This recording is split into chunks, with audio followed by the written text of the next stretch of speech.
And so when I say the American language is a bastardized language, it is. It is a language of spells. And so when you have people who um, judge someone on how they speak or the grammar of a bastardized language and actually have the nerve to look down their nose at someone and they're speaking a language of stolen words that they've concocted together to make spells with, to keep you in a lullaby state. And then you have people that are so asleep in lullaby that they think because they can talk proper or write great that they are better than another soul. How crazy is Word that? English is a grafted word. It is a combination of the word Engels, a name that pertains to Germanic people, and the word ish, which is a suffix used to form adjectives from nouns, giving it the sense of belonging to. So we can conclude that English is a Germanic language that belongs to the Germans. And since the word Engels and angels sound and look so similar, in the sense they have you calling them angels subconsciously and you don't even realize it. This Germanic language is a branch of the Indo-European language family, as well as Indo-Aryan, which goes back to the Sanskrit language, which is the language of the Hindus. In the 5th century, the Angles, together with the Saxons and Jutes, invaded and conquered Britain.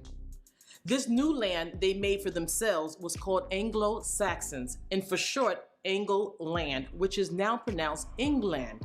And their language is what we call Old English today.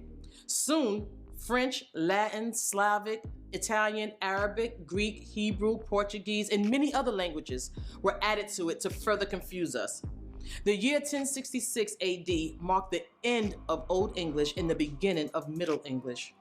Middle English took its root in Europe between 1100s and 1500s AD, and by the year 1476 AD, modern English came about, which is really American. Many people do not know that the English language started out as letters with hard sounds, much like the German and Greek language of today, which was merely grunting sounds. This language eventually evolved into what we presently speak. World leaders had planned to have the entire world speak in English, and thus it became the most widely used language in every country. It is no coincidence that most people in the world speaks English. Speaking this language, however, have helped to enslave the minds and bodies of our people world over, and it has been a tool of the evil ones to keep us trapped in a hypnotic spell by simply playing with words. To put a spell on someone is to utilize words in such a captivating way that the victim doesn't even realize it. For example, we awake each day and greet each other, good morning, and throughout our day, we also greet others, hello. Now let's scrutinize this. A wake is a ritual in which family and friends view the body of the deceased and people are in great mourning. When we greet someone hello, we are actually saying hell is low. Another example is in our leisure, we tend to watch television programs, and again, we are actually saying tell-lie-vision while we're being programmed. And this is not deep. We once were able to see this very easily before we became spellbound by this language. It all starts from childhood, when we were taught to spell words incorrectly, like the word sugar, which should be spelled S-H-U-G-A-R.